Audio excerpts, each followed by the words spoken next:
Сәлем,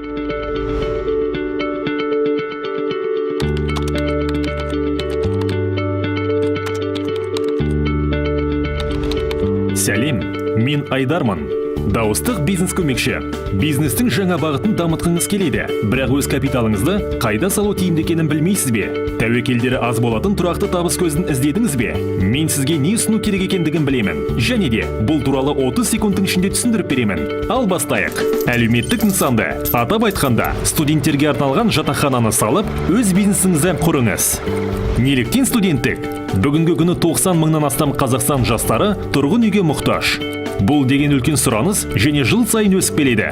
Неліктен жатақхана? Әрбір студенттің өмір сүру үшін мемлекет 8 жыл бойы шамамен 300 мың теңге төлейді. Жалға алу бұл сомаға кірмейді. Сонымен бірге сіздің тұрғындар бұл түрлі ақылы әлеуметтік және тұрмыстық қызметтерді көрсету үшін әлеуетті клиенттер болып табылады.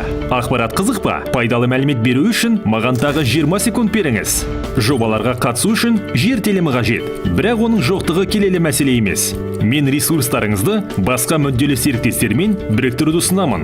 Және егер сіздің ғимаратыңыз болса, оны студенттік жатақханаға реконструкциялауды ұсынамын.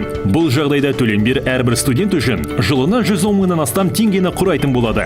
Біз өтінімдерді қабылдауды бастадық. Өзіңіздің капиталыңызды оңтайлы бизнеске салыңыз. Толық ақпаратты studom.fincenter.kz біздің сайттан ала аласыз.